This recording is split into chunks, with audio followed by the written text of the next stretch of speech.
안녕하세요. 스포리아입니다. 이번에는 그동안 미루고 미뤘던 특허권에 대해 상세히 알아보겠습니다. 가급적 정확하게 결론까지 내고 싶었으나 일반인으로서 분석에 한계가 있다는 것을 감안하고 시청해 주시기 바랍니다. 퀀텀의 이름으로 추론된 특허는 총 7개로서 2008년부터 2014년까지 추론된 특허 3개는 소멸 또는 취하되었고 상전이 물질에 대한 특허였습니다. 우선 퀀텀에 현재 이슈가 되고 있는 공개된 특허를 살펴보겠습니다. 4개의 특허가 있는데 모두 퀀텀의 단독 추론임을 알 수 있습니다. 등록이 확정된 특허는 4번 특허이고 초전도체를 포함하는 저조항 세라믹 화합물의 제조 방법 및 그 화합물입니다. 3번 특허는 4번 특허의 분할 특허이고 초전도체를 포함하는 저조항 세라믹 화합물입니다. 1번, 2번, 3번 특허는 공개 상태로서 특허 등록은 되지 않았으며 발명자의 권영환이 추가된 것을 알 수 있습니다. 1번과 2번 특허가 LK99와 관련된 특허이고 1번이 원 추론 특허이고 2번은 1번 특허의 분할 특허입니다. 여기에서 권영환과 김지훈이 퀀텀의 단독 추론에 대해 이의를 제기한 특허는 1번, 2번, 3번 특허입니다. 각 특허의 통합 행정 정보를 살펴보면 1번, 3번 특허는 추론 당시 권영환이 포함되지 않았으며 1번, 3번 특허는 2022년 8월 12일 보정서를 통해서 권영환이 발명자에 추가되었음을 알 수 있습니다. 이번 특허는 1번의 분할 추론으로서 2022년 8월 25일 추론되었으며 1번, 3번의 발명린 보정 날짜인 2022년 8월 12일보다 13일 늦게 추론되었음을 알 수 있습니다. 여기에서 권영환, 김지훈은 퀀텀이 발명린 동의를 받지 않고 단독 추론한 것에 대한 이의서를 23년 7월 31일 제출한 것을 알 수 있습니다. 여기에서 2020년에 추론된 4번 특허는 왜 권영환을 발명린에 올리지 않았느냐 는 의문을 가질 분들이 있을 것인데요. 4번 특허는 다른 특허에서 권영환을 발명인으로 추가한 22년 8월 12일에 약 2달 반 전에 이미 특허 등록이 완료되었기 때문입니다. 여기에서 중요한 점은 권영환은 관련 특허가 추론 후 등록이 될 때까지 1년 10개월간 특허 추론 사실조차 몰랐을 정도로 퀀텀의 연구진과 커뮤니케이션이 없었다는 얘기가 됩니다. 특허청에서 퀀텀에 보낸 의견 제출 통지서 내용을 보면 퀀텀에서 공동 발명자인 권영환으로부터 특허 받을 권리의 지분에 대하여 양도 등의 아무런 승계 절차 없이 단독 명의로 추론을 하였다는 정보 제공 제출서를 받았으며 퀀텀이 단독 추론에 대해 특허 받을 권리를 김지훈, 권영환으로부터 이전 받았는지 여부를 알 수 있는 서류를 제출하라는 내용입니다. 이 서류에 의하면 정보 제공은 권영환이 했으며 퀀텀이 권영환의 권리 승계를 받지 않았다는 내용만 있으나 특허청은 김지훈까지 포함하여 권리 승계 여부를 알 수 있는 서류 제출을 요구했다는 것을 알 수 있습니다. 특허청에서 저하고 김지훈 박사의 발명자로서의 권리를 정확하게 인정을 해서 3인의 합의를 요청하고 있습니다. 이 부분은 명확히 짚어야 될 사항입니다. 특허청에서는 권영환이 발명자로서 이의서를 제출했기 때문에 단독 특허 추론자인 퀀텀의 소명서를 제출하라고 했을 뿐입니다.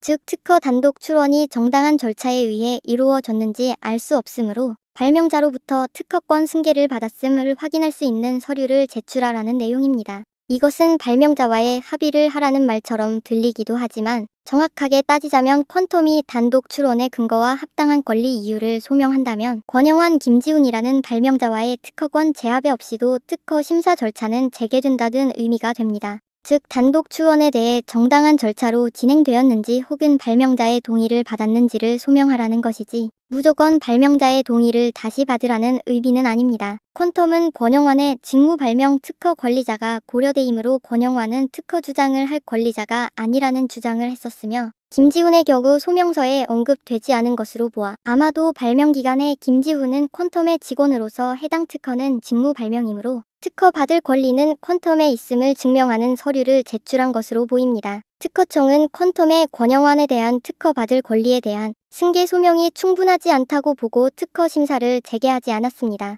퀀텀이 제출한 서류들로 특허청이 김지훈에 대한 권리 승계 소명 또한 충분하지 않다고 보았을 수도 있으나 김지훈의 경우 직무 발명임이 명백하고 묵시적 동의를 했다고 볼 수 있으므로 소송이나 추가 서류 제출로 이를 소명하는 것은 어렵지 않을 것으로 예상됩니다. 특허청 공개 정보로는 더 이상 알 수 없는 점 양해 바랍니다. 이에 퀀텀은 소명 연장 신청을 한 상태로 보이며 소명 연장 신청은 4개월 외에도 특허 심판이나 소송 중인 경우와 기타 불가피하게 기간 연장이 필요하다고 인정되는 경우에는 소명 지정 기간 연장이 가능합니다. 제일 처음에 출원할 때 저는 사실 몰랐었고요. 나중에 이제 제가 발견하고 제가 정리를 했었고요.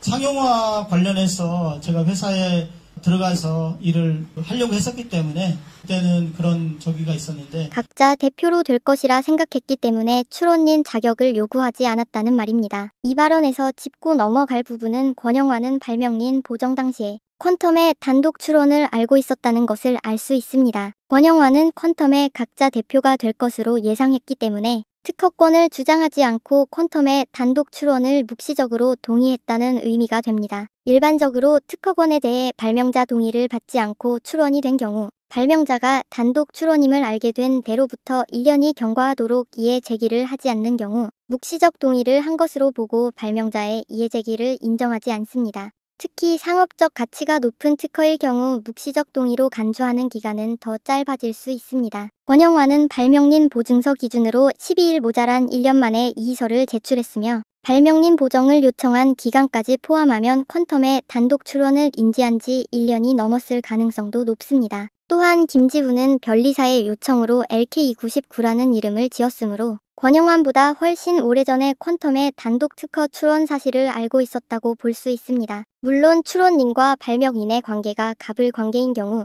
묵시적 동의가 발명자의 권리를 침해하는 데 이용되는 경우도 있으나 퀀텀과 권영환의 경우에는 갑을 관계도 아니므로 이에 해당하지도 않습니다. 발명인과 출원인의 권리를 짚고 가겠습니다. 발명린은 어떤 특허에 대해 발명자로서 출원을 할 수 있는 권리를 가지지만 특허에 대해 법적 권리를 가지기 위해서는 출원인으로 기재되어야 합니다. 즉 발명린은 특허에 대해서 발명자로서의 명예를 가지지만 특허가 등록되어 권리를 행사하기 위해서는 출원인이 되어야 실질적인 특허권을 가지게 됩니다. 자, 여러분이 발명자라고 가정하고 판단을 해보시기 바랍니다. 각자 대표의 권한은 퀀텀의 대표로서의 권한을 가지게 되지만 지분이 없는 각자 대표는 이사회의 합의나 주주총회에서 언제든지 해임될 수 있는 자리입니다. 인류 문명이 바뀔 수도 있는 상온상합 초전도체의 발명자라면 각자 대표로 확정되지도 않은 상태이고 각자 대표 자격을 보장하는 어떠한 공식적인 계약서도 없는 상태에서 권영환은 이 대단한 발명을 단지 이석배 대표의 인성만을 믿고 발명자로서의 출원인 자격을 포기했었다는 말이 되는 셈인데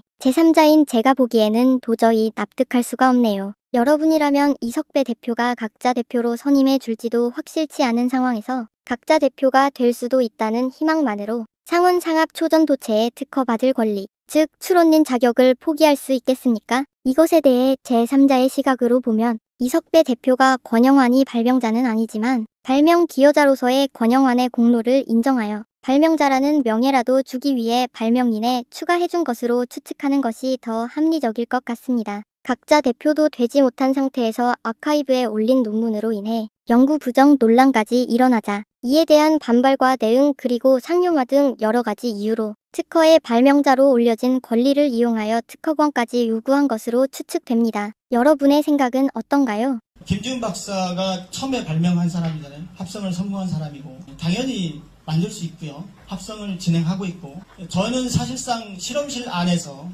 재현 실험은 충분히 했습니다. 이 부분도 굉장히 중요한데 권영환은 김지훈이 발명했고 처음 합성에 성공한 사람이라고 했습니다. 자신은 실험실에서 재현 실험을 충분히 했다고 말했습니다. 재현 실험을 해서 합성에 성공하면 발명자가 될 수 있나요? 잠깐 권 교수의 논문에서 밝힌 기여 부분 보겠습니다. 이석배, 김지훈, 권영환은 XRD, XPS 등등 각종 데이터 수집에 기여하였습니다. 권영환은 초전도 물질을 찾기 위한 ESR 방법을 제안하고 장비를 제공했습니다. 또한 초전도성을 해석하고 이석배, 김지훈과 함께 모든 결과를 논의하고 논문을 작성했습니다. 여기에서 이석배는 프로젝트를 구상하고 김지훈은 XRD 데이터 분석을 통해 LK99 합성법을 개발했다고 되어 있습니다. 권영환 본인의 논문 내용이 모두 사실이라고 가정할 때 권영환의 역할은 초전도 물질 분석 장비를 제공했으나 콘텀은 권영환이 제공한 EPR 장비로는 연구 진척이 힘들었다고 한국결정성장지 논문에 적었습니다. 김지훈은 XRD 분석을 통해 LK99 합성법을 개발했고 개발된 LK99의 데이터 측정을 3명이 같이 했고 마지막으로 초전도성을 해석하고 논문을 작성했습니다. 이 부분이 굉장히 중요한데 여기에서 저는 권 교수가 발명자로서의 역할이 무엇인지 찾을 수가 없습니다. 발명자는 발명에 필요한 아이디어를 제공한 자입니다. 발명에 필요한 기술을 개발하거나 발명에 필요한 실험을 수행한 것은 발명자가 아니라 기여자가 됩니다. 제3자가 발명자인지 기여자인지 구분이 쉽지 않기 때문에 특허청은 특허 출원서로만 판단합니다. 권 교수 본인의 논문에 의하면 권 교수는 단순 발명 기여자일 뿐 발명자는 아니게 됩니다. 단순 발명 기여자는 발명에 필요한 장비와 도구 등의 각종 편의를 제공하거나 실험을 수행하는 것을 말합니다. 그런데 김지훈의 진술 내용에서 권영환의 기여도 언급 내용을 보면 XRD 분석을 통해 아파타이트 구조를 가진다는 것을 본인이 알아냈다고 하여 권영환이 자신이 했다고 주장한 물질 구조의 기초적인 분석은 김지훈 자신이 했다고 진술했습니다. 권영환은 ERP 분석법을 제안하여 2018년 초전도 연구가 시작될 수 있게 하였고 그 이후에도 ERP 측정 및 분석을 담당하였음. 권영환의 논문과 발언 그리고 김지훈의 진술 내용에 따르면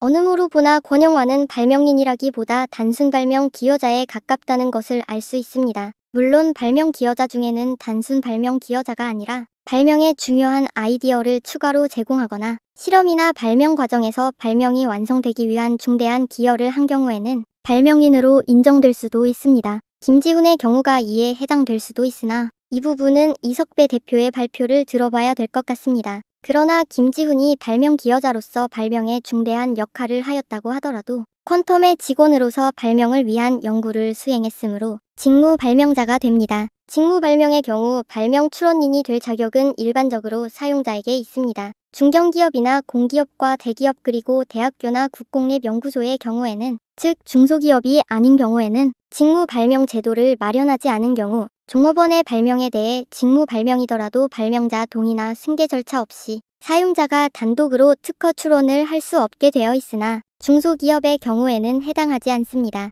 다만 종업원은 직무 발명에 대해 사용자에게 합당한 보상을 받을 권리가 있습니다. 여기에서 김지훈이 합당한 보상을 받았는지 여부는 특허권과는 별개의 사안이고 제가 퀀텀의 사규를 알 수 없으므로 생략하겠습니다. 여기에서 통상 실시권과 특허권 특허 출원인의 관계에 대해 알아보겠습니다. 통상 실시권이란 특허 발명을 실시할 수 있는 권리를 말합니다. 실시할 수 있다는 말은 특허권을 행사할 수 있다는 의미입니다. 특허권이란 특허청으로부터 특허를 받은 자에게 부여되는 권리로서 특허 발명을 독점적으로 실시할 수 있는 권리를 말합니다. 특허권을 가진 자를 특허권자라고 하며 특허 발명을 실시할 수 있는 권리뿐만 아니라 사용료 수령권 특허권 침해에 대한 손해배상 청구권 등의 권리를 가집니다. 특허청과 국내 특허법은 특허 출원서에 기재된 출원인을 특허권자로 인정합니다. 물론 이 특허권은 계약에 의해 영도 양수될 수 있습니다. 정리하자면 직무 발명의 경우 사용자가 통상 실시권을 가지게 되며 발명자는 특허에 대해 사용자에게 보상 청구권을 가지며 사용자는 특허 출원인 될 수 있다는 것을 의미하며 사용자가 특허 출원인이 되면 특허권자가 된다고 볼 수 있습니다. 또한 특허 출원인은 특허권자로서 분할 출원 권리도 갖게 됩니다. 특허법 52조에 의하면 분할 출원은 하나 이상의 발명을 하나의 특허 출원으로 한 경우에 그 특허 출원의 명세서 또는 도면에 기재한 사항의 범위에서 각 호의 하나에 해당하는 기간에 그 일부를 하나 이상의 특허 출원으로 분할할 수 있습니다. 1항만 살펴보고 넘어가겠습니다. 1항에서 47조 1항에 따라 보정을 할 수 있는 기간이라고 되어 있는데 이 보정 기간은 특허 결정의 등본을 송달하기 전까지 보정할 수 있다고 되어 있습니다. 해외의 특허법도 대부분 국내와 유사하지만 시청자 여러분이 가장 관심 있을 것으로 추측되는 미국의 특허법에 대해서 알아보겠습니다. 미국의 경우 다른 나라에 비해 발명자의 권리를 더 보장한다고 알려져 있습니다. 미국은 발명자의 권리에 대해 다른 국가보다 더 보장이 강력하지만 그 대신 한국 등 다른 국가보다 발명자에 대한 요건이 더 까다롭습니다. 미국 특허법에서는 발명은 발명의 착상 즉 아이디어 제공과 발명의 구체화 두 단계의 절차로 이루어집니다. 발명의 착상이란 발명을 구성하는 모든 구성 요소가 발명자의 머릿속에 자리 잡은 상태를 의미합니다. 발명의 구체화는 발명을 실제로 만들어내거나 특허 출원을 통해 이루어지게 됩니다. 즉 발명을 만들어낸다는 것은 물건 발명의 경우 프로토타입을 제조하는 것을 말하며 방법 발명의 경우 방법의 실시를 말합니다. 발명의 구체화를 위해 실제로 만들지 않았다면 특허 출원을 통해 이루어지게 됩니다. CDMA 기술을 예로 들면 퀄컴은 CDMA 기술을 실제로 만들거나 방법을 실시하지 않았음에도 특허 출원을 통해 발명을 구체화했으며 물건을 실제로 만들거나 방법을 실시한 것은 삼성이 됩니다. 미국 특허법에 따라 퀄컴은 CDMA 기술의 발명자가 되었으나 삼성은 발명자가 되지 못했습니다. 물론 삼성은 CDMA 기술을 구현하기 위한 제품들의 제조 기술과 관련된 상용화 기술은 발명자로서 특허를 많이 출원했습니다. 그러나 CDMA의 원천 특허는 퀄컴이 가지고 있었으므로 삼성은 스마트폰 같은 CDMA 기술이 적용된 관련 제품을 판매할 때 특허가 만료되는 20년간 퀄컴에 로열티를 지불했습니다. 발명자가 되기 위해서는 반드시 발명의 착상에 기여해야 하며 발명의 구체화에만 개입한 경우 발명자로 보지 않습니다. 따라서 물건 발명을 제조하기 위하여 고용된 기술자와 논문의 저자로 기재되어 있으나 발명의 착상에 관여하지 않고 기술자로서 연구에 참여한 자, 발명을 착상한 발명자의 상사 등은 발명자로 보지 않습니다. 퀀텀의 특허에 미국의 특허법을 적용할 경우 권영환은 절대로 발명자가 될 수 없게 됩니다. 김지훈의 경우에도 샘플의 제작에 있어 본인의 특별한 아이디어가 가미되지 않았다면 미국 특허법에서는 발명자가 될 수 없습니다. 김지훈의 경우 기존의 LK99로 알려져 있고 현재는 PCP-OSOS로 화학식이 변경된 상온 초전 도체 샘플의 최초 합성자로 알려져 있으므로 직무 발명자라고 간주하고 살펴보겠습니다. 미국의 경우 특허권자 즉 특허 출원인이 회사이더라도 발명자에게도 통상실시권이 있다고 알고 있는 분들이 많이 있습니다. 그것은 2012년 미국 특허법이 개정되기 전에 직무 발명자가 회사의 특허 양도에 대해 명확하게 양도하지 않았거나 끝까지 양도를 거부할 때 미국 법원에서 특허에 대한 양도 양수가 제대로 이루어지지 않았다고 보았기 때문입니다. 그러나 미국도 2012년 특허법을 개정하였고 직무 발명의 경우 사용자의 권리를 강화하는 방향으로 바뀌었습니다. 다만 발명자 선언서를 작성하게 함으로써 발명자의 권리를 다른 국가들보다는 엄격하게 보호하고 있습니다. 미국 특허법에서 직무 발명자의 발명자 선언서는 직장에서의 연구나 업무 수행 과정에서 이루어진 발명에 대하여 발명자가 자신의 발명에 대한 발명자임을 선언하는 내용을 담고 있는 문서를 의미합니다. 직무 발명자의 발명자 선언서는 특허 출원서에 첨부되는 서류로서 직무 발명의 특허 출원의 필수적인 서류 중 하나입니다. 발명자 선언서에는 발명자 인적 사항과 발명에 대한 요약, 발명일 발명에 대한 독창적 아이디어를 내었는지, 그리고 발명이 직장에서의 연구나 업무 수행 과정에서 이루어졌는지 등의 내용들이 들어갑니다. 마지막으로 가장 중요한 내용으로 발명에 대한 권리를 회사에 양도할 것인지 여부를 기재해야 됩니다. 만약 직무 발명자가 발명에 대한 권리를 회사에 양도하지 않거나 발명자 선언서 작성을 고의적으로 거부할 경우 회사는 발명자 선언서 대신 대체 진술서를 제출할 수 있습니다. 다만 회사는 나중에 특허권 행사에 있어 적절한 노력을 했음을 확인하는 기록의 존재가 중요하기 때문에 손쉽게 대체 진술서를 사용하는 것을 피해야 한다고 변호사는 권하고 있습니다. 그러나 PCT로 미국의 특허를 출원하는 경우 국내 특허권을 근거로 소송 결과나 직무 발명임을 증명하면 미국 법원이나 특허청에서도 이를 인정하고 있습니다. 다만 가급적 불필요한 소송이나 분쟁을 피하기 위해서는 가급적 발명자 선언서를 첨부하는 것이 바람직합니다. 그동안 여러 편에 걸쳐 특허권에 대해 알려드린 바 있는데요. 댓글로 미국 특허 출원 시에는 한국과 달리 발명자 동의를 무조건 받아야 된다는 의견이 몇 번 있었습니다. 이제 미국도 한국과 크게 다르지 않다는 것을 알 수 있습니다. 그러므로 권영환과 특허 합의 없이도 해외 특허 출원을 할 수 있게 되고 권리 관계는 국내의 소송이나 심판으로 특허권이 결정되면 이 결정을 근거로 동일하게 적용됩니다. 그러므로 김지훈의 경우 직무 발명임을 소명하게 되면 퀀텀의 단독 출원은 아무런 영향이 없게 됩니다. 권영환의 경우에는 퀀텀에서 여러 가지 전략으로 상대할 수 있는데요. 첫째 소송으로 처음부터 권영환이 발명인 자격이 없었으나 오랜 기간 동안에 단순 발명 기여와 국제학술지 투고를 위한 논문 작성 등을 맡아왔으므로 관행상 발명인에 추가해 주었다고 실수를 인정하고 재판부에 권영환의 발명인 자격 박탈을 주장하는 방법. 둘째, 권영환의 묵시적 동의를 주장하는 방법. 물론 이때도 권영환이 묵시적 동의를 한 이유로는 발명인 자격이 부족했지만 연구 협력자에 대한 예우 차원에서 발명인에 추가했다고 주장해야겠죠. 세 번째, 기존의 주장대로 권영환이 고려대의 교수이고 고려대의 직무 발명자이므로 단순 발명 기여자지만 명예라도 주기 위해 발명자에 추가해 주었다고 주장하는 방법. 모든 주장에 공통적으로 주장해야 되는 내용은 권영환이 발명에 대한 기여도가 크지 않았음에도 발명인이라는 명예를 주었는데 특허권까지 요구하는 것은 권리 남용이라는 주장이 기본이 되어야 합니다. 퀀텀에 비해 권영환이 특허권 분쟁에서 이길 수 있는 방법은 발명 기여도가 높다는 주장을 증명하는 것밖에 없어 보입니다. 결국 특허권 분쟁의 결과는 권영환의 발명 기여도에 대해 서로 얼마나 자신들의 주장을 잘 증명하는지에 의해 판가름이 날 것 같네요. 특허 심판이나 특허 소송이 마무리되어야 결과가 확정이 되겠지만 제3자인 제가 보기에는 적절히 대응만 한다면 퀀텀의 승리 가능성이 매우 높아 보입니다. 이쯤에서 퀀텀의 새로운 논문과 APS 발표와 관련하여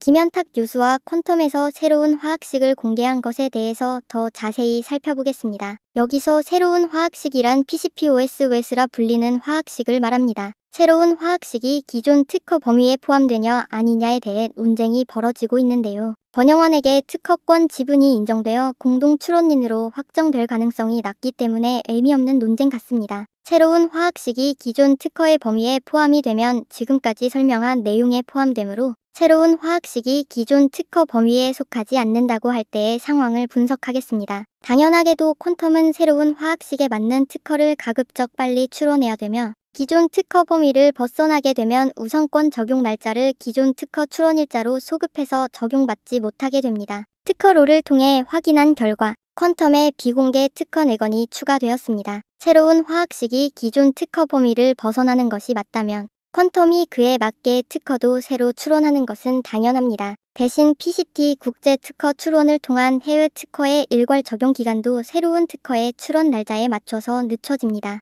원칙적으로 해외 특허 출원 시 국내 특허 출원 일자로부터 1년 이내에 출원해야 특허권을 소급해서 적용받게 되지만 PCT 국제 특허 출원을 통해 해외에 출원할 경우 30개월 이내로 연장이 됩니다. 이 기간이 경과하게 되면 국내에서는 출원일자부터 특허권이 인정되지만 해외에서는 국내 출원일자부터 우선권 주장을 할 수 없게 됩니다. 즉 30개월이 지나면 PCT 출원을 하더라도 각 국가의 특허 출원일부터 우선권이 적용됩니다. 등록된 특허의 경우 각국의 특허법 기준에 따라 특허 출원일로부터 특허권 인정기간인 20년 혹은 25년이 경과하면 무권리 특허가 됩니다. 여기서 문제가 될 수 있는 부분은 새로운 특허가 우선권 적용이 출원 시점부터 적용되므로 퀀텀의 논문의 제조법으로 PCPOS-OS를 제작하고 해외에서 이 물질의 특허를 먼저 출원한 경우입니다. 퀀텀과 유사한 초전도 샘플을 만들었다고 밝힌 곳 중에서 가장 빠른 시기는 중국입니다. 만약 이때 PCPOS-OS를 만들었다고 하더라도 정확한 화학식을 특정해서 퀀텀보다 빠르게 특허를 출원했을 가능성은 낮아 보입니다.